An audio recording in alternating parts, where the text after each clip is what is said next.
স্বাগত ইন্ডিপেন্ডেন্ট টেলিভিশনের সাপ্তাহিক আয়োজন আশার বাংলাদেশের সঙ্গে আছে আমি জাহিদ হোসেন। নিজের বাল্য বিয়ে ঠেকাতে অসাধারণ সাহসের পরিচয় দেয় এক কিশোরী শারমিন আক্তার। ঝালকাঠির রাজাপুরের অনেকেই এখন গর্ব করেন তাকে নিয়ে। নিজের অধিকার রক্ষায় স্বীকৃতি হিসেবে দেশে বিদেশে সংবর্ধনা পেয়েছেন শারমিন। এবছর international women of courage award পেয়েছেন তিনি। অল্প বয়সে নানা প্রতিকূলতা পাড়ি দেওয়া শারমিন এবার এসএসসি পরীক্ষায় ভালো ফল করেছে। আগামীতে বাল্য বিয়ে রোধে কাজ করতে চান তিনি। আমাদের স্টুডিওতে আছেন সাহসী কিশোরী শারমিন আক্তার, কথা বলছি তার সঙ্গে।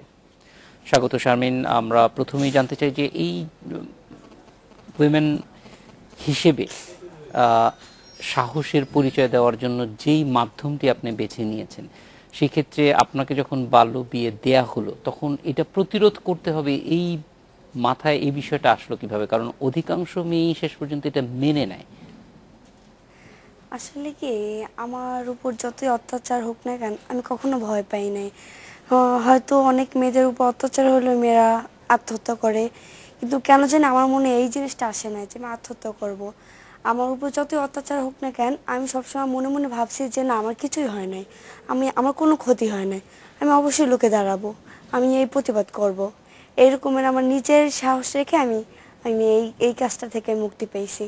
তাহলে আমি যদি ভয় পেতাম তাহলে আমি কাজটা করতে পারতাম না। মানে মূল অনুপ্রেরণাই বলছেন যে আপনার সাহস। সাহস সাহস সাহস সাহস এমন একটা জিনিস, এটা হচ্ছে সাহস, অন্যের সাহস নিয়ে কোনোদিন কাজ করা যায় না। এটা হচ্ছে নিজের ব্যাপার। আমি আমার সাহস নিয়ে কাজ করছি, কারোর সাহস নিয়ে আমি কাজ করি নাই। কিন্তু যখন আপনি সাহসী হলেন, একটা কাজ ধরেন আপনার বিয়েটা ঠেকিয়ে নিজের মতো সিদ্ধান্ত নিতে শুরু করলেন, তখন নিশ্চয়ই অনেকেই আপনার পাশে এসেছে, হ্যাঁ, আপনাকে সাহসটা আরো বেশি শক্তিশালী করার জন্য চেষ্টা করেছে। তারা কারা? আসলে আমার মা, আমার ফ্যামিলির ভিতরে আমার মা বিয়ে দিতে চাইছিল, কিন্তু আমার ফ্যামিলিতে আর কেউ রাজি ছিল না। আমার নানা বাড়ি, আমার দাদা বাড়ি। তো আমার যে সময় আমি খুব বিপদে পড়ছিলাম সেই সময় এক সাপোর্ট করছে আমার বাবা আর এক সাপোর্ট করছে আমার দাদি। তারা যদি ওই সময় আমার পাশে না থাকতো তাহলে হয়তো আমি ওই সময় অনেক নরম হয়ে যেতাম। তারা আমার এই পরিচয় দিয়েছে পুলিশের কাছে যে না, এ আমাদের নাতি, এ আমার আপু বলছে না এ আমার মেয়ে, আমার চাচারা বলছে না এ আমার ভাইয়ের মেয়ে। তো এর আমার পাশে থাকাই আমি মানে কাজটা আগাইতে পারছি, নাহলে আমি আগাতে পারতাম না। আপনি প্রথমে কি পুলিশের কাছে গিয়েছিলেন? না, প্রথমে আমি সাংবাদিকের কাছে যাই। উনি সাংবাদিক না, ডেইলি স্টার জুয়েল ভাই, আমাদের রাজাপুরের, ঝালকাঠি রাজাপুর উপজেলার। তো আমার একটা বান্ধবীর সাহায্যে আমি তার কাছে যাই। তার কাছে যাওয়ার পর আমি কোনোদিন সাংবাদিক এইসব ভয় পেতাম, পুলিশ ভয় পেতাম, কিন্তু আমার মনের মধ্যে মানে একটা জেদ হয়ে গেছে। সে সময় আমি পুলিশকে আর সাংবাদিককে, সে সময় আমার মনের মধ্যে কোনো ভয় ছিল না, ছিল শুধু জেদ। তো আমি জেদ দেখাই আমি সাংবাদিকের কাছে সব কিছু বলি। তারপর তার কাছে বলার পর বলে তুমি কি করতে চাও? আমি বললাম প্রতিবাদ করব, আমি চাই এই কাজ থেকে মুক্তি পেতে, কারণ আজকে হয়তো আমি বাসায় ফিরে গেলে আমারে আর আপনার খুঁজে পাবেন না, সেই অবস্থা হতে যাচ্ছে। তখন তো বলতেছে যে আচ্ছা ঠিক আছে, তুমি যাও, থানায় যাও। তারপর আমি থানায় যাই, পুলিশের কাছে বলি, পুলিশরা কেসটা নেয়। নেওয়ার পর আমার নিয়ে আমাদের বাসায় খুঁজতে যায় ওই ছেলেটা, আর আমার মারে, কিন্তু পায় না, তারা পালায়। তারপর তো তাদের ধরে 2-3 মাস পর পুলিশ ধরে। আর পুলিশ যদি সাহায্য না করতো তাহলে আমি এত দূর আসতে পারতাম না, কারণ তারা ওই ছেলেটা লোকে বিদেশ যাওয়া ধরছিল, ওইখান দিয়া পুলিশ ধরছে লোকটারে। তো পুলিশ যদি সাহায্য না করতো তাহলে কোনোদিন ওই কাজটা মানে এগোতে পারতো না। যখন এরকম একটা প্রতিবাদ করলেন এবং প্রতিবাদ করার পরে সফল হলেন, তারপরে আবার স্কুলে ফেরত গেলেন তো আপনি? হ্যাঁ, আমার এই ঘটনার পর আমি প্রায় 6 মাসের মতো স্কুলে যাই না, লেখাপড়া বন্ধ, বাসার ভিতরে বন্ধ ছিলাম, কারণ আর রাস্তাঘাটে আমি বেরোইতে পারতাম না, ভয় থাকতো আমারে। তো এরকমের লেখাপড়া বেশি একটা চলতো না, কিন্তু 6-7 মাস পর আমাকে চ্যানেল আই থেকে, স্বর্ণকিশোর থেকে পুরস্কার দেয়, অ্যাওয়ার্ড দেয়। আমার জীবনের প্রথম পুরস্কারটা পাই আমি। তারপর প্রথম আলো আমার নিয়ে নিউজ করে, তারপরে আমি এমবাসি দিয়ে, আমেরিকান এমবাসি দিয়ে আমেরিকা যাই। তারপর তো আর আমার কেউ হুমকি টুমকিতে সাহস পায় না। তারপর আমি সুন্দর লেখাপড়া মানে চালাই যেতে পারছি। এবং এই বছর এসএসসি পরীক্ষা দিয়েছেন?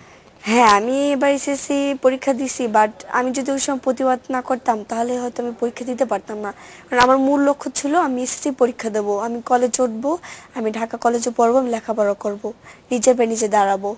আমার ছোটবেলা থেকে আমার এই লক্ষ্য ছিল, কিন্তু আমার মা হঠাৎ করে কেন আমার বিয়ে দিতে চাইছিল, মানে হঠাৎ করে একেবারে কোনো জানা নাই শোনা নাই, একেবারে অবাক কাণ্ড। মানে আমি তো অবাক হয়ে গেছি যে মা আমারে কোনোদিন বিয়ের কথা বলে নাই, সে মা আমারে বলে তোর বিয়ে করতে হবে, তখন আমি অবাক হয়ে গেছি। এই তারপর আমি যতটুকু পারছি আমার বাসায় থেকে কষ্ট করে লুকিয়ে লুকিয়ে প্রাইভেটে যে যতটুকু পারছি আমি পড়াশোনা করছি, তাতে আমার রেজাল্ট ইনশাল্লাহ যা আসছে আমি তাতেই অনেক খুশি। আরও ভালো কিছু আশা করছিলাম, কিন্তু এবার রেজাল্টে অনেক সমস্যা হয়েছে কিনা জানি না। আমি এর চেয়ে ভালো আশা করছিলাম, তো যতটুকু আসছে এতে আমি খুব খুশি। আর ভবিষ্যতে ভালো করব। অবশ্যই একটা একটা মানে বলা যায় যে ঝঞ্ঝা বিক্ষুব্ধ সময় পাড়ি দিয়ে তারপরে আবার পড়াশোনায় কনসেন্ট্রেট করা, সেটা নিশ্চয়ই খুবই চ্যালেঞ্জিং ছিল।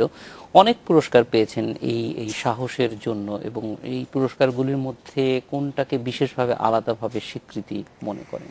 হ্যাঁ, আমি কোনোটাকে আলাদা করব না, কারণ আমি যে কয়টা পুরস্কার পেয়েছি তারা তো আমার সম্মান দিয়ে এই পুরস্কারটা দিছে। তো সবাইকে আমি ধন্যবাদ জানাই, চ্যানেল আই, ডেইলি স্টার, প্রথম আলো, তারপর আমেরিকান এম্বাসি।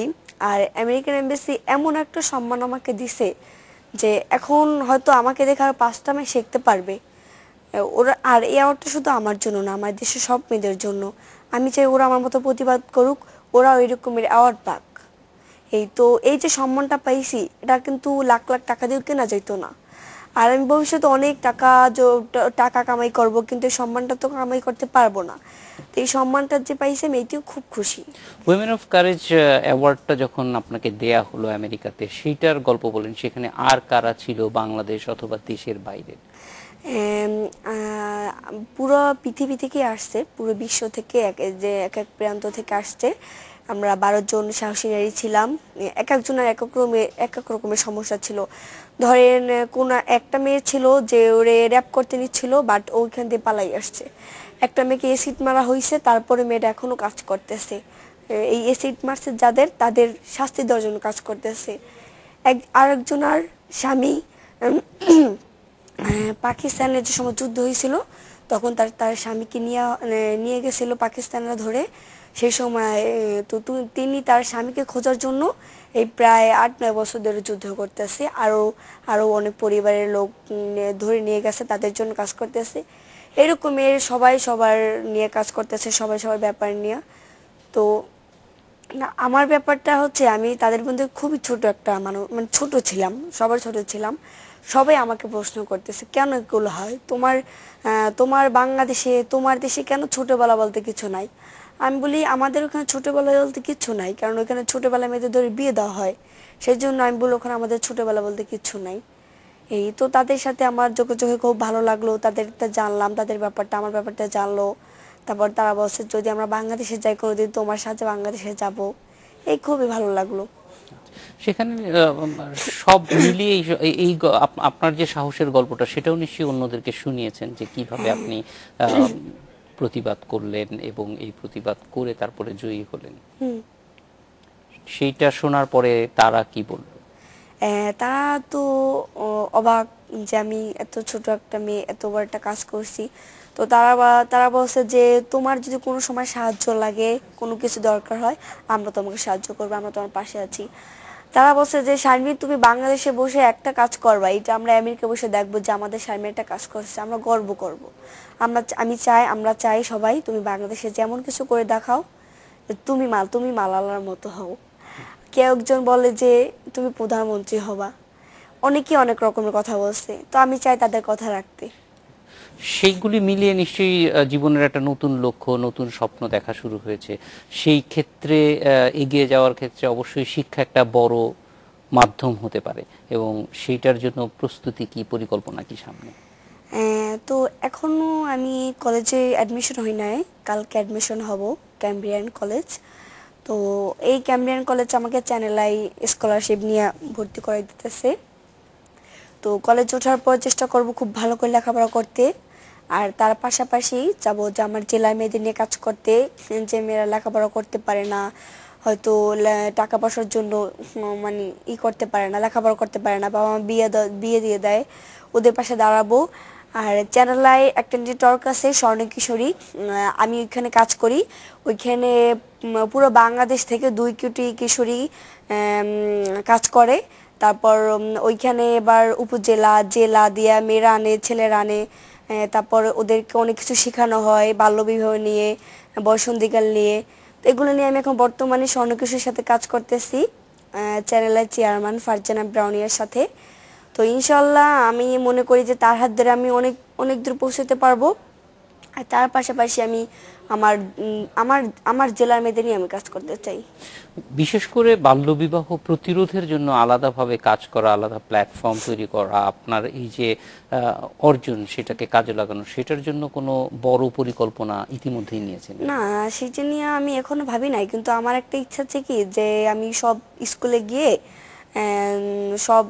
গিয়ে ক্লাসে ক্লাসে গিয়ে ছাত্রছাত্রীদের মানে বলবো বিয়ে করবা না, 18 বছরের বিয়ে করবা না, এরকম চিন্তা ভাবনা আছে। যে আমি এরকম বাসায় বাসায় গিয়ে বললাম, যারা পড়াশোনা করতে পারে না তাদেরকে বই দিলাম, এরকম কোনো পরিকল্পনা আছে আমার। শারমিন, আমরাও মনে করি যে এই যে উদ্বুদ্ধ করার যেই পরিকল্পনা আপনি করছেন সেটাকে আরো ব্যাপকভাবে নিয়ে যাওয়া, কারণ বাংলাদেশে নিশ্চয়ই এই যে 18-র নিচে বিয়ে হওয়া একটা বাস্তবিকভাবেই অনেক ক্ষেত্রে হয়তো প্রতিবাদ অনেকে করতে পারে না, কিভাবে প্রতিবাদ করবে সেটা জানে না, সেগুলিও একটু জানানো দরকার বলে মনে হয়। শারমিন, এগুলির বিস্তারিত আরো কিছু বিষয়ে আপনার কাছে জানবো একটা বিরতির পর আপনার কাছে ফিরে এসে। আশা বাংলাদেশে নিচ্ছে একটা বিরতি।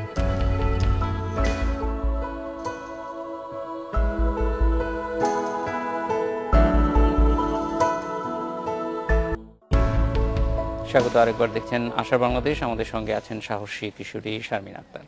শারমিন, আপনার কাছ থেকে আবারও যেই বিষয়টি জানতে চাই যে বাংলাদেশে এইরকম ঘটনা বলা যায় যে প্রায় প্রতিদিনই কোথাও না কোথাও হচ্ছে। তো সেই ক্ষেত্রে এই যে আপনার অভিজ্ঞতাটা, যেটি আপনি বলছিলেন যে অন্যদের কাছে ছড়িয়ে দিতে চান, এই অভিজ্ঞতাটা ছড়িয়ে দেওয়ার মাধ্যমে কিভাবে আমাদের দেশে বাল্য বিয়েটা একেবারেই বন্ধ করা যায় সেটা নিশ্চয়ই আপনি কাজ করবেন। তারপর একেবারে যে বাল্যবিবাহ হচ্ছে তা না, আমাদের দেশে যে বাল্যবিবাহ শুধু হচ্ছে তা না, তাদের উপরে কিন্তু খুব অত্যাচার হচ্ছে। বাল্যবিবাহ ছাড়া কিন্তু মেয়েদের উপর অত্যাচার হয়। যেমন ধরেন আমাদের বরিশালে একটা মেয়েটা গর্ভবতী ছিল, মেয়েটাকে টুকরো টুকরো করে তারপর নদীতে ভাসাই দেওয়া হয়েছে। এই যে কাজগুলো করে, আমার মতে তাদেরকে শাস্তি না ফাঁসি দেওয়া উচিত। তো আমি আমাদের দেশের যে মাননীয় প্রধানমন্ত্রী শেখ হাসিনা আছে তার কাছে একটা কথাই বলতে চাই, এদেরকে উচিত শাস্তি দেওয়া উচিত, ফাঁসি দেওয়া উচিত। তারপর এটা গেল, এমনিতে মেয়েদের উপর অত্যাচার হয়, স্কুলে যাইতে পারে না। যেমন আমাদের রাজাপুরি মেয়েরা স্কুলে গেলে স্কুলের সামনে দাঁড়িয়ে থাকে ছেলেরা, অনেক রকমের কথা বলে। আমি চাই এগুলো বন্ধ করতে, যে মেয়েরা স্বাভাবিকভাবে স্কুলে যেতে পারে, লেখাপড়া করতে পারে, কেউ যেন ওদের সাহস না পায় ওদের কাছে আগানোর। আমি এর জন্য যথেষ্ট সম্ভব চেষ্টা করব যে এই কাজটা বন্ধ করতে। এবং অবশ্যই যদি মেয়েদেরকেও একত্রিত করা যায় এবং সচেতনতা অনেক বেশি বাড়ানো যায়, তাহলে যেটা আমরা জানি যে এই যে মানে স্বাভাবিকভাবে চলাফেরা করতে পারা মেয়েদের জন্য এটা খুবই জরুরি। এরকম একটা অবস্থা তৈরি করা আমাদের দেশে, সেই ক্ষেত্রে সবাইকে জানানো। অনেক সময় কিন্তু এটাও হয় যে মানুষের সচেতনতা কম থাকে, ঠিক মতো জানে না, আরো অনেক রকম সমস্যার কথা বলে হয়তো পুলিশ এগুলিতে খুব কম নজর দেয়, সন্ত্রাসের কথা বলবে বা অন্যান্য বিষয় বলে যে এগুলিতে তাদের সময় নেই। আবার একই ভাবে সামাজিক সচেতনতা হলেও যে ছেলেটা রাস্তায় দাঁড়িয়ে ডিস্টার্ব করতেছে সেই রাস্তায় তো আরো 10 জন মানুষ চলাচল করে, তারা যদি একটু এগিয়ে আসে তাহলে নিশ্চয়ই এগুলি রোধ করা সম্ভব। সেই জায়গাটায় আপনি নিশ্চয়ই কাজ করার জন্য। হ্যাঁ, অবশ্যই। পুলিশ হচ্ছে কি মানে যদি পুলিশ সাহায্য না করে, অনেক লোক আছে, স্কুলের শিক্ষকরা আছে, মেয়েদের যদি কোনো সমস্যা হয় স্কুলের শিক্ষকদের কাছে বলবে, ম্যাডামদের কাছে বলবে, তারপর উপজেলা চেয়ারম্যান থাকে, এমপি থাকে, তাদেরকে জানাবে, একজন না একজন অবশ্যই সাহায্য করবে। আমাকে যদি পুলিশ সাংবাদিক সাহায্য না করতো আমি এতদূর আসতে পারতাম না। সবাই বলে যে সাংবাদিকরা সাহায্য করে না, পুলিশরা সাহায্য করে না, কিন্তু যে সময় বিপদে পড়ে সে সময় কিন্তু পুলিশ ছাড়া কেউ পাশে থাকে না। সে সময় কোনো এমপিও থাকে না, কোনো শিক্ষকও থাকে না, কোনো চেয়ারম্যানও থাকে না, পুলিশ থাকে, কারণ কেউ চায় না এরকম একটা ঝামেলা জড়াইতে। আর এই কাজগুলায় যথাযথ দেখা যায়, এই কাজগুলায় এইসব চেয়ারম্যান মানে এইসব লোকেরাই মানে যুক্ত থাকে, কারণ তারা এইসব কাজে যুক্ত থাকাকালীন মেয়েরা ভয় পায় যে নেতাদের নিয়ে কাজ করতেছে, আমরা কিভাবে প্রতিবাদ করব। ধরেন আমার বেলায় হয়েছিল কি, আমাদের ওই রাজাপুরের চেয়ারম্যান মানে অনেক নেতার লোক ছিল আওয়ামী লীগের, তো ওদেরকে ওই যে ছেলের সাথে আমার বিয়ে দিতে চাইছিল, ওই ছেলে অনেক টাকা পয়সা খাইয়েছিল। যখন আমি কেস করতে যাই তখন তার আমার ফোন দিছিল, শামিন প্লিজ আমাদের নামগুলো বলো না। আমি বলি কেন বলবো না, আপনাদের হাত পা ধরে যখন আমি ক্ষমা চেয়েছিলাম, আপনার কি আমার কি বাঁচাইছিলেন? আপনারা তো বিয়ে দেওয়ার জন্য উঠে পড়ে লাগছিলেন। তখন বলে ভুল করছি, তুমি আমাদের নাম কিছু বললো না। তারপরে আমি বলি নাই, তারপরে আমি বলছি পুলিশের কাছে, কিন্তু পুলিশ এটা নিয়ে কিছু করে নাই। আমার মাকে আর ছেলেটাকে অ্যারেস্ট করছে, ওদেরকে তো সব করছে। তো আমি একটা কথা বলতে চাই যে এই যে আপনি যে বললেন যে এই জিনিসটা ছড়ানোর জন্য আমাদের বাংলাদেশে এই যে স্বর্ণকিশোরী মেয়েরা এখন বর্তমানে এবার আমাদের এই যে কনভেনশন হবে ডিসেম্বরে, এখানে প্রায় 5,000 মেয়ে আসবে জেলা দিয়ে। তো আমরা যদি এই স্বর্ণকিশোরী মেয়েরা যদি এরকমের কাজ করতে থাকি বাল্যবিবাহ নিয়ে, ঠিক একদিন আমাদের বাংলাদেশে বাল্যবিবাহ থাকবে না। আমরা যদি এই যে আমাদের দেশে কোটি কোটি কিশোররা আছে সবাই কিশোর যদি হাতে হাত মিলে যদি আমরা কাজটা করতে পারি, ইনশাল্লাহ আমাদের দেশে বাল্যবিবাহ থাকবে না, কোনো কিছুই থাকবে না। আর যদি আমাদের দেশে কিশোরীরা না আগায়, ভয় পায়, তাহলে আমরা কোনোদিন আগাইতে পারবো না। এটা হচ্ছে নিজের ব্যাপার। এই যে সেদিন আমি স্বর্ণকিশোরীতে ছিলাম চ্যানেল আইতে, একটা মেয়ে আমাকে এসে বলে শামিনা আপু তুমি তো একটা কাজ করছো, নিজে বাল্যবিবাহ আটকাইছো, তো আমাদের এলাকায় একটা মেয়ে বিয়ে দিতে চাচ্ছে, মেয়েটা ফেল করছে পরীক্ষা এসএসসিতে, সেজন্য বাবা মা বলছে তুই ফেল করছো, তোরা পড়াশোনা করবো না, বিয়ে দেবো। আমি বলি এটা তুমি আমার বলতে আসছো কেন? তুমি প্রতিবাদ করতে পারো না? তুমি স্বর্ণকিশোরী, তুমি দেশের মেয়ে, তুমি এটা আমার বলতে আসছো কেন? ভয় পাবা না। বলে আপু তুমি কিছু করবে? আমি বলি আমি করবো কেন, তোমরা আসছো কিসের জন্য? আমি তো করছি, আমার দিকে তোমরা শিখবা। তখন বলে আপু হ্যাঁ আপু আমরা চেষ্টা করবো, যদি বেশি বাড়াবাড়ি করে তাহলে আমরা প্রতিবাদ করব। আমি বলি মেয়েটা তো লেখাপড়া করতে চায়, মেয়েটা তোমরা বাঁচাও। তখন বলে হ্যাঁ আপু আমরা বাঁচাবো, কিন্তু ওদের মধ্যে কোনো জোর দেখি না, ওরা ভয় পায়, ওরা অনেক ভয় পায়। এই ভয়টাই ভাঙতে হবে একবার, যেমন আপনার ভয় ভেঙে গেছে ফলে এখন সাহসটা আরো বেশি অবারিত হয়েছে। অন্যদেরও যদি ভয়টা ভেঙে দেয়া যায় যে হ্যাঁ ভয় পেয়ে বসে থাকার চাইতে বরং নির্ভয় হওয়াটার মধ্যেই এক ধরনের আনন্দ আছে। হ্যাঁ, আর আমি বলতে চাই আসলে ভয়টা আমিও খুব ভয় পেয়েছিলাম, কিন্তু আসলে হয় কি সবার ব্যাপারে সব রকমের অত্যাচার হয় না। আমার উপরে অনেক অত্যাচার হয়েছে, শারীরিক মানসিক অনেক অত্যাচার হয়েছে।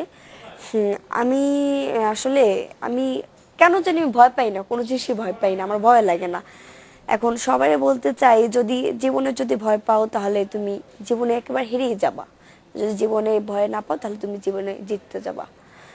আর আমি মেয়েদের উদ্দেশ্যে একটা কথা বলতে চাই, ওরা যদি একটু সাহস দেখে যদি কাউরে জানায়, পুলিশ, শিক্ষক, তাহলে অবশ্যই ওরা প্রতিবাদ করতে পারবে। সরকারের এখন একটা হেল্পলাইনও আছে, হ্যাঁ একটা নাম্বার আছে, হ্যাঁ সুযোগ আছে, এবং সেক্ষেত্রে আসলে মনিটরিং এরও ব্যবস্থা আছে, নারী শিশু মন্ত্রণালয়ের একটা হেল্পলাইন, সেটাতেও হয়তো তারা যোগাযোগ করতে পারে, পুলিশের কাছে যেতে পারে। তারপর আরেকটা বিষয় কি, আমি যখন আমেরিকাতে যাই, আমেরিকার স্কুলে নিয়ে গেছিলাম আমাকে, নিউ ইয়র্কে কলাম্বিয়া একটা স্কুলে।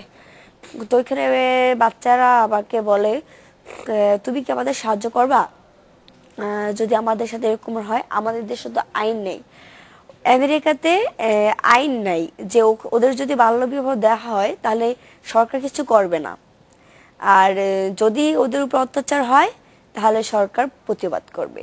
কিন্তু আমাদের দেশে কিন্তু এই সুযোগটা আছে, আমাদের সরকার কিন্তু এই সুযোগটা দিছে যে 18 বছর আগে বিয়ে নয়, তাহলে আমরা কেন সুযোগটা কাজে লাগাবো না? আমি বলি এই কারণে যে আমাদের দেশে সুযোগ আছে, ওদের দেশে তো সুযোগ নাই, ওরা সেদিন কিছু করতে পারতেছে না। আপনি বলবেন সবাই যাতে এই সুযোগটা নেয়, যেহেতু একটা কারণ আমাদের একটা সুযোগ আছে, আমরা এই সুযোগটা যদি কাজে লাগাই তাহলে ইনশাআল্লাহ আমরা জিতে যাব। মানে আমরা আমাদের দেশে এরকম অত্যাচার হবে না মেয়েদের উপরে। অবশ্যই। আর শারমিন, অনেক ধন্যবাদ আমাদের সঙ্গে যোগ দেওয়ার জন্য, এবং আশা করি যে আপনার মতোই সব মেয়েরাই সাহসী হবে এবং অন্যায়ের বিরুদ্ধে প্রতিবাদ করে তুলবে, একটা ভিন্ন একটা সমাজ আমাদের দেশে তৈরি হবে। আমাদের এখানে যোগ দেওয়ার জন্য আপনাকে অনেক ধন্যবাদ। আশার বাংলাদেশে নিচ্ছে একটা বিরতি।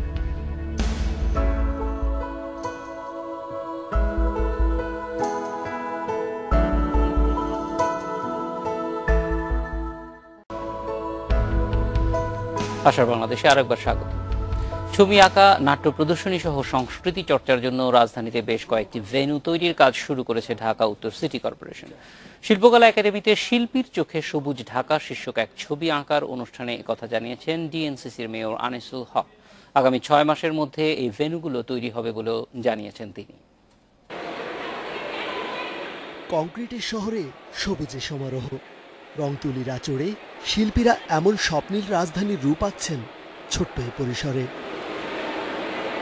রাজধানী ঢাকাকে সবুজে রূপ দিতে ব্যতিক্রমী এই আয়োজনে অংশ নেয় 300 শিল্পী। নগরবাসীকে গাছ লাগাতে উৎসাহিত করার লক্ষ্য নিয়ে সবুজে শহর গড়তেই এ আয়োজন। এখন 6% বনায়ন, তাই না? তো 25% দরকার। তো এই দরকারটা আমাদের সচেতন করার জন্যই তো এই ক্যাম্পটা। রাস্তার পাশে গাছ লাগাই বা বাড়ির পাশে যদি একটু গাছ রাখি, তাহলে দেখা যাবে যে আমাদের সোসাইটিটা, আমাদের ঢাকা সিটিটা অনেক সুন্দর সবুজ হয়ে যাবে। আমি সেরকম স্বপ্নের একটা সবুজ ঢাকাকে আঁকছি। ব্যক্তি বা প্রতিষ্ঠানের স্বার্থে গাছের অপব্যবহার রোধে কঠোর ব্যবস্থা নেওয়ার দাবি জানিয়েছেন চিত্রশিল্পীরা। কর্তৃপক্ষকে এটা এনশিওর করতে হবে যে কোনো গাছের গায়ে কোনো রকম কোনো পেরেক ঠোকা এবং কোনো রকম ওই সাইনবোর্ড লাগানো বা কোনো রকম অ্যাড লাগানো, যে লাগাবে তার ফাইন। শিল্পীদের চিত্রকর্ম ঘুরে দেখেন ঢাকা উত্তরের মেয়র আনিসুল হক। শিল্প সত্তার বিকাশে তুলে ধরেন সিটি কর্পোরেশনের পরিকল্পনা। 6 মাসের মধ্যে আমরা কিছু কিছু জায়গা তৈরি করব, যেখানে নতুন শিল্পীরা, আমাদের প্ল্যানে আছে, নতুন শিল্পীরা, পুরনো শিল্পীরা তাদের চিত্রকর্ম তুলে ধরতে পারবেন। যারা নাটক করেন তারা নাটকের জায়গায় নিজেদেরকে প্রচার করতে পারবেন, ইয়াংরা ডিবেট করতে পারবেন। এরকম কিছু জায়গা আমরা তৈরি করা শুরু করেছি। চিত্রকর্মগুলো বিভিন্ন প্রতিষ্ঠানের কাছে গাছের চারার বিনিময়ে বিক্রি করা হবে বলে জানান আয়োজকরা। রিজওয়ানুল হক, ইন্ডিপেন্ডেন্ট নিউজ, ঢাকা। এ বিষয়ে আলোচনার জন্য স্টুডিওতে আছেন সামাজিক সংগঠন সবুজ ঢাকার চেয়ারম্যান রূপাই ইসলাম। কথা বলছি তার সঙ্গে। স্বাগত রূপাই। আমরা শিল্পীর চোখে সবুজ ঢাকার যেই কর্মসূচি আজকে আপনারা পালন করেছেন, সেইটি সম্পর্কে জানতে চাই যে কিভাবে ঢাকাকে সবুজ করার পরিকল্পনা আপনারা নিচ্ছেন, কাজগুলি কিভাবে এগিয়ে যাচ্ছে, এবং আজকের অনুষ্ঠানটা সম্পর্কেও জানতে চাই। আমরা গত 3 বছর যাবত ধরে কাজ করছি। আমাদের মূলত আমরা প্রথম কাজটা শুরু করি ঢাকার কার্বন বাজেটিং নিয়ে। আমরা প্রাথমিক পর্যায়ে গবেষণা করতাম। গবেষণা করতে করতে আমাদের বিভিন্ন চিত্র উঠে আসলো ঢাকাটা এখন বর্তমানে হিট আইল্যান্ডে পরিণত। ঢাকার বিভিন্ন রকম সমস্যা, এটা একবার বলতে গেলে ঢাকার দিনে দিনে কার্বন ডাই অক্সাইড বেড়ে যাচ্ছে, অক্সিজেন কমে যাচ্ছে। তো আমরা গবেষণা করতে করতে দেখলাম যে আসলে ঢাকায় গাছের সংখ্যা দিনে দিনে যে হারে কমে যাচ্ছে, 10 থেকে 15 বছর পর আসলে ঢাকাটা বাসযোগ্য মনে হয় না যে আমরা পরিপূর্ণভাবে থাকতে পারবো। হ্যাঁ, গবেষণা করতে করতে আমরা দেখলাম যে আমাদের ঢাকা শহরে প্রায় 3 লক্ষ বাড়ি আছে, যে বাড়িগুলো এখনো মানে 3 তলা 4 তলা 5 তলা, তাদের ওপেন স্পেস ছাদ যেটা, এটা ফাঁকা জায়গা আছে। তারপরে প্রত্যেকটা বাড়ির ব্যালকনিগুলো মোটামুটি ফাঁকা আছে। তারপরে ঘরের মধ্যে ইনডোর যেটাকে বলা হয়, ইনডোরটাও মোটামুটি ভাবে অনেকে হয়তো জানেন না। তো আমরা কিছু স্পেশালিস্ট আমাদের সাথে ইনভলভ করি, কোথায় কোন ধরনের গাছ লাগানো যাবে, কোন গাছটা কতটুকু পরিমাণ অক্সিজেন দিবে, মানুষ কতটুকু পরিমাণ গাছটা দ্বারা উপকৃত হবে। আমরা 1 বছর পুরো আমরা গবেষণা করি, এটাকে গবেষণা করে দেন আমরা ফিল্ডে নেমে আমরা এখন বর্তমানে আমাদের পাইলট প্রজেক্ট হিসাবে আমরা উত্তর সিটি কর্পোরেশনকে আমরা বেছে নিয়েছি। উত্তর সিটি কর্পোরেশন আর সবুজ ঢাকা যৌথভাবে কাজ করছে, যেহেতু বর্তমান মেয়র আনিসুল হক আমাদের সবুজ ঢাকায় মানে এক সময় আমাদের উপদেষ্টা ছিলেন, যেহেতু এখন উনি উত্তর মানে সিটি কর্পোরেশন একজন মেয়র, মানে সেই ক্ষেত্রে আমাদেরও দায়িত্ব আছে যে সিটি কর্পোরেশন হয়ে কাজ করা। দেন আমরা এখন ঢাকার প্রায় 120টা স্কুল নিয়ে কাজ করছি। বাচ্চাদেরকে ক্লাস 1 থেকে 10 পর্যন্ত যে ছেলেমেয়েরা আছে তাদেরকে যে এই যে গাছের প্রতি, গাছটা কেন দরকার, কিসের জন্য দরকার, এই গাছটা আসলে আমাদের জন্য কতটুকু প্রয়োজন, আমরা ডিটেল নিয়ে প্রত্যেকটা স্কুল আমরা সেমিনার করছি। আমরা 40টি স্কুলের মধ্যে আমাদের গত 3-4 দিন আগে 32তম স্কুল আমাদের শেষ হয়ে গেছে। আমরা ঢাকার প্রত্যেকটি স্কুলে আমরা কাজ করেছি, বড় বড় যে স্কুলগুলোকে আমরা প্রচুর সারা পেয়েছি। বাচ্চাদেরকে এই যে গাছ সম্পর্কে ধারণা দিচ্ছেন, সেই কাজগুলি কারা করছেন? এটার জন্য কি আলাদা টিম আছে বা গাছ বিশেষজ্ঞ? রাইট, আমাদের টোটালি আমরা 8টা ভাগে কাজ করছি। আমাদের স্কুল প্রজেক্ট আছে, ইউনিভার্সিটি প্রজেক্ট আছে, মসজিদ প্রজেক্ট আছে আমাদের, তার প্রত্যেকটা বাসার রুফটপের জন্য কাজ করা এটা আছে, প্রত্যেকটি ওয়ার্ডে ওয়ার্ডে মানে 108টা এলাকা নিয়ে আমরা কাজ করছি। সে প্রত্যেকটি এলাকাতে কাজ করার মতো আমাদের আলাদা আলাদা সেক্টর আছে। এরপরে যাদের যাদের যাদের কথা শুনবে মানুষজন, যারা একটা কথা বললে অনেক মানুষ শুনবে, মানে একবার মনোযোগ দিয়ে সহজে আমরা তাদেরকে নিয়ে কাজ করছি। যেমন আজকে আমরা প্রায় শিল্পীর চোখে সবুজ ঢাকার যে প্রোগ্রামটা আমরা করলাম, আসলে আমাদের দৃষ্টিভঙ্গি থেকে আমরা একরকম দেখি, আর যারা শিল্পী তারা আসলে তাদের চোখ দিয়ে কিন্তু একরকম দেখে। তো আমাদের অনেক আগে আমাদের একটা টার্গেট ছিল যে আমরা বাংলাদেশের যারা বড় মাপের শিল্পী আছে তাদেরকে নিয়ে আমরা একটা প্রোগ্রাম করব। তো আমরা আসলে বুঝতে পারিনি যে আমাদের প্রোগ্রামটা এত বড় হবে। যেমন আজকে 300 শিল্পীদেরকে নিয়ে আমরা কাজ করেছি, অনেক মানে বাংলাদেশের সব থেকে বড় শিল্পীগুলো আমাদের এখানে ছিল। তো আমরাও চিন্তা করতে পারিনি আসলে এত বড় ক্যাম্প নিয়ে আমরা কাজ করব, এত শিল্পীরা যে আমাদের ডাকে তারা আসবেন, তারা আমাদের সাথে কাজ করবেন, তারাও চায় ঢাকাটাকে সবুজ করার জন্য। সেই জন্যই যে আপনাদের যেই উদ্দেশ্য এবং শিল্পীদের উদ্দেশ্য যখন এক হয়ে গেছে, তখন নিশ্চয়ই তারাও এরকম একটা প্ল্যাটফর্ম খুঁজছিল। ঢাকার বেশিরভাগ মানুষই হয়তো এরকম একটা কাজের সঙ্গে সম্পৃক্ত হতে চান, যেখানে পরিবেশ রক্ষা করা যাবে, জীবন মানটা আরেকটু ভালো করা সম্ভব। রাইট, আমরা আসলে আমরা যদি একটু চিন্তা করতে পারি যে আসলে আমরা আমাদের 3 বেলাতে কি খাচ্ছি, আমরা যে সবজিগুলো খাচ্ছি আসলে কতটুকু, আমরা হয়তো বলতে পারি আমরা ফ্রেশ সবজি খাচ্ছি, আসলে 7 থেকে 8 দিনে একটা সবজি উৎপন্ন হয়, প্রচুর পরিমাণে মাটিগুলোর কি অবস্থা, সেই সবজিগুলো কিভাবে আসতেছে, সেটার মধ্যে কি ব্যবহার করা হচ্ছে, আমরা কিন্তু খাচ্ছি, আমরা কিন্তু জানি না। কিন্তু আমার বাড়ির ছাদেই যদি একটা বাগান থাকে যেখান থেকে আমি নিজের সবজি নিজে উৎপন্ন করে আমি নিজেই খাচ্ছি, তো এটার মধ্যে আর একটা আলাদা একটা শান্তি আছে। আমরা ফার্স্টে ভেবেছিলাম আসলে আমরা মানুষ আমাদের কিভাবে নেবে। আমরা ঢাকার আমরা এখন প্রায় 800 বাড়িওয়ালার সাথে অলরেডি কাজ করা শেষ। মানে সেই মানুষগুলো আমাদের এত আপন হয়ে গেছে, মানে সে সকাল সন্ধ্যা তার গাছে কি হয়েছে, তার গাছটা কীরকমভাবে কি হবে, সে তার ইনফরমেশনগুলো আমাদের কাছ থেকে নেয়। যারা এই ব্যাপারে আগ্রহী তারা কিভাবে যোগাযোগ করেন? আপনারাই তাদের কাছে যান নাকি এটা দুই দিক থেকেই যোগাযোগ? না, এটা দুই দিক থেকেই আমাদের একটা যোগাযোগ হয়, যেহেতু আমরা বিশাল একটা ক্যাম্পিং নিয়ে কাজ করছি ঢাকার মধ্যে, বিশাল ক্যাম্পিং। যে আমাদের মেয়র আনিসুল হক স্যার মানে কিছুদিন আগে আমাদের একটা সবুজ ঢাকা একটা হলো গাড়ি দিয়েছে, যে গাড়িটা 108টা এলাকাতে প্রত্যেক দিন মুভমেন্ট করে। আমাদের সেখানে প্রচুর পরিমাণ ইনফরমেশন আছে। তারপরে আমাদের প্রায় 8 থেকে 9টা টিম আছে, যারা সে তার বাসাতে গার্ডেন করতে আগ্রহী, সেই টিমটা গিয়ে তার বাসাটা সার্ভে করে যে আসলে আপনি এইখানে কোন গাছটা লাগাতে পারবেন, কি পরিমাণের মাটি দিতে পারবেন, কি পরিমাণের আপনি এখানে কি টপটা ইউজ করবেন। কারণ আমাদের ঢাকা সিটিতে আমরা কাজ করতে গিয়ে মানে দেখেছি মানুষ খুব শখে একটা বাগান করে, তার বাগানটা হয় প্লাস্টিকের টবে, না হয় টিনের একটা ড্রামে। সেটা আসলে লিমিটেড থাকে 2 বছর অথবা 1.5 বছর পর প্লাস্টিকটাও নষ্ট হয়ে যায়, এটা পরিবেশের জন্য যেহেতু অনেক ক্ষতিকর। টিনের ড্রামটা জংটা পরে এক সময় হয়ে যায়, তো এই মাটিগুলো আর চেঞ্জ করতে পারে না। তো আমরা ওই প্রযুক্তিটা আমরা বাদ দিয়ে দিচ্ছি। আমরা চাই একটা বাগান যেন 30 থেকে 40 বছর পর্যন্ত থাকে। এরপরও আমাদের সাথে মাটি নিয়ে কাজ করছে। প্রায় আমরা একটা যে মাটিটা আমরা আনছি অ্যামিনেশন করা 8 মাসের মধ্যে সেখানে কোনো কিছু মিক্সড করতে হয় না, সার দিতে হয় না।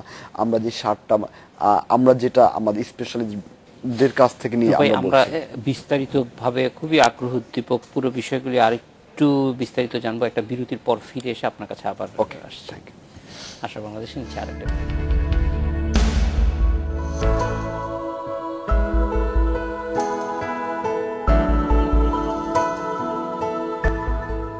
স্বাগত আরেকবার দেখছেন আশার বাংলাদেশ। রূপাই, আপনার কাছে আবার জানতে চাইবো যে এই যে অ্যাপ্রোচটা, যে সব ধরনের যেখানে যে সুযোগ আছে সেটাই কাজে লাগানো, যার ব্যালকনি আছে তার ব্যালকনিতে গাছ লাগানো, যার ছাদ আছে ভালো ছাদে লাগানো, বাড়ির আশেপাশে যদি খোলা জায়গা থাকে সেটা, প্রত্যেকটার জন্যই নিশ্চয়ই আপনাদের আলাদা আলাদা অ্যাপ্রোচ, আলাদা আলাদা। হ্যাঁ, আমাদের এখানে একটা ইম্পর্টেন্ট জিনিস আছে, সেটা হলো যে আরো প্রায় 1.5 বছর আগে আমাদের মেয়র স্যার যখন বললেন যে রূপাই আমরা যেই গার্ডেনগুলো আমরা করবো, যেটা ছাদ বাগান যেটা করব, অনেক গাছ আছে যে 1 সপ্তাহ পরে এসে মারা যায়।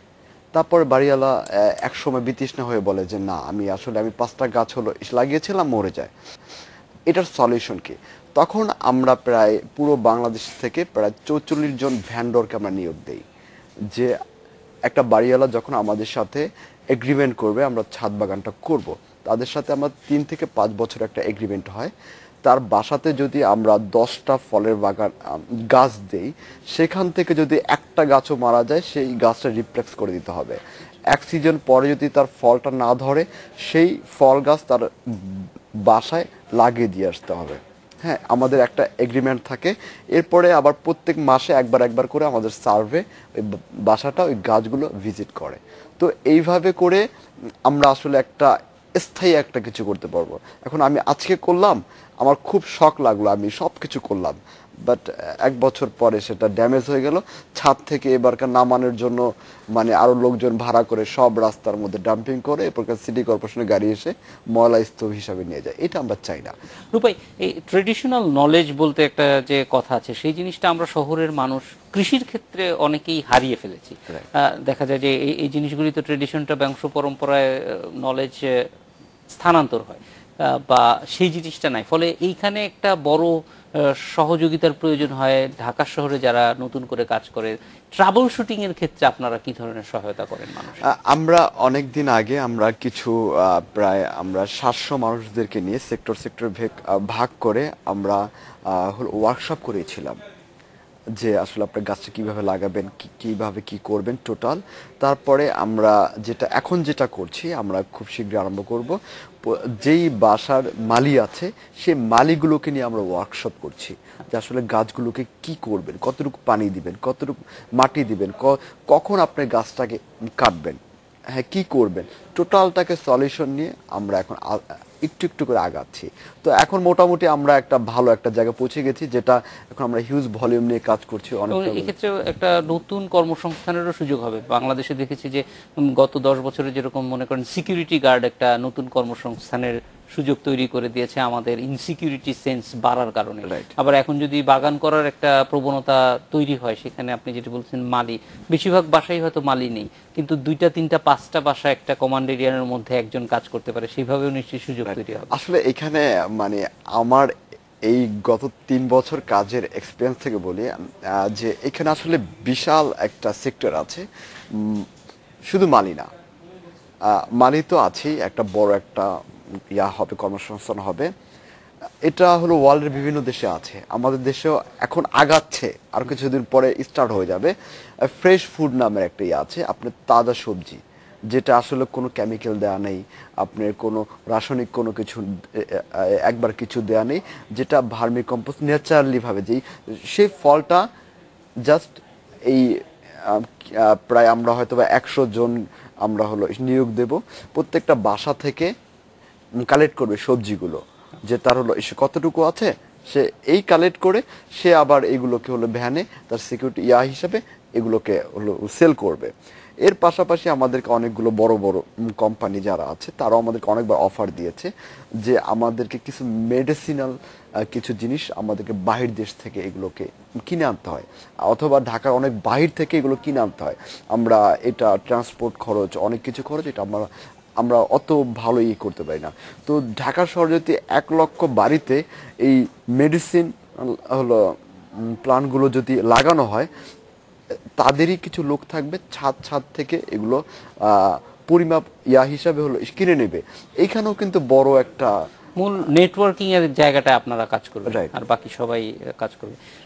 এই পরিকল্পনাটা বোঝা যায় যে অনেক বড় এবং দীর্ঘমেয়াদী। সেখানে শুধুমাত্র উৎপাদনের সঙ্গে আর পুরো চেইনটাই আপনারা একরকম তৈরি করার চেষ্টা করছেন। সেক্ষেত্রে আর কি কি উপাদান এখানে যুক্ত হবে? কারণ আমরা জানি যে যখনই আপনার একটা ফসল হবে, ফসল যেমন মানুষের খাবার হিসেবে আসবে, আবার কিছু উচ্ছিষ্ট আসবে, গাছগুলিও আবার রিসাইকেল করার প্রয়োজন হবে, সেইগুলি নিয়ে আলাদা কোনো পরিকল্পনা? হ্যাঁ, আমরা অলরেডি প্রায় 100 ছাদে আমরা একটা পাইলট প্রজেক্ট আমরা করছি। বাসার তার ঘরের মধ্যে যেই কাঁচা সবজির যে তার হলো ওয়েস্টেজগুলো আছে, সেই ওয়েস্টেজগুলো দিয়ে একটা ভার্মি কম্পোস্ট তৈরি করা যায়। মানে এটাও অলরেডি অনেক ডিমান্ড। হ্যাঁ, তো এই ভার্মি কম্পোস্টগুলো সে তার ছাদের ওই গাছগুলোতে ব্যবহার করতে পারবে। এটা ওই ইয়ার থেকে রাসায়নিক সারের থেকে এগুলো আসলে মানে রাসায়নিক সারটা বলতে গেলে আসলে আমাদের দেশের জন্য খুবই, যারা এটা নিয়ে কাজ করতেছে তাদের কাছে মানে শুনলেই খুবই ভয়াবহ আমাদের দেশ আসলে। তো এটা যখন জৈব সারটা দেবে, এটা তার ছাদের জন্য খুব ইম্পর্টেন্ট। পাশাপাশি এই সে চাইলে তার বাসার সারটা তার পাশেও সেল করতে পারবে। ফলে এটা অনেক দিক থেকেই ভালো হবে। একটা হচ্ছে যে ওয়েস্ট ম্যানেজমেন্টের দিক থেকেও ঢাকা শহরের জন্য এটা সুবিধাজনক হবে, এবং ওয়েস্টটা যদি ওইখানেই একটা রিসাইকেল করা যায় তাহলে সেটা একটা আরো বাড়তি সুবিধা নিয়ে আসবে। এই পুরো কাজগুলি সমন্বয় করবার জন্য, বা যদি কেউ আগ্রহী হয় যে আপনাদের সঙ্গে কাজ করতে চান, কোনো বাড়িওয়ালা অথবা বাসিন্দা, সেক্ষেত্রে কোথায় যোগাযোগ করবে? সহজে আপনাদেরকে পাওয়ার উপায় কি? আসলে আমরা যেহেতু বিশাল একটা সেক্টর নিয়ে কাজ করছি, আমরা আসলে প্রত্যেকটা জায়গায় অ্যাভেলেবেল এখন। কিন্তু ধরেন ইমেইলে অথবা ওয়েবে আমাদেরকে ফেসবুকে সবুজ ঢাকা নামের একটা পেজ আছে, সেই পেজে আমাদের পুরো অ্যাক্টিভিটি যা আছে সবকিছু পাওয়া যায়। এছাড়া আমাদের ওয়েবসাইট আছে, সবুজ ঢাকা নামের ওয়েবসাইট আছে। ওয়েবসাইট থেকে আমাদেরকে কেউ যদি যোগাযোগ করতে চায় ফেসবুক অথবা ওয়েবসাইটে যোগাযোগ করে। এছাড়াও আমরা প্রত্যেকটা মানে উত্তর সিটি কর্পোরেশনের 36টা ওয়ার্ডের কাউন্সিলর অফিসগুলোতেও আমাদের একটা করে বুথ আছে। তো সেইখানেও সে যোগাযোগ করলে খুব সহজেই আমাদের খোঁজখবর পাওয়া যাবে, কারণ তারাও আমাদের সাথে সরাসরি সঙ্গে কাজ করতে পারবে। রূপাই, অনেক ধন্যবাদ আমাদের সঙ্গে যোগ দেওয়ার জন্য। ওকে, আপনাকেও থ্যাংক ইউ, ধন্যবাদ। এই ছিল আজকের আশার বাংলাদেশে। দেখা হবে আগামী শনিবার একই সময়ে। শুভরাত্রি।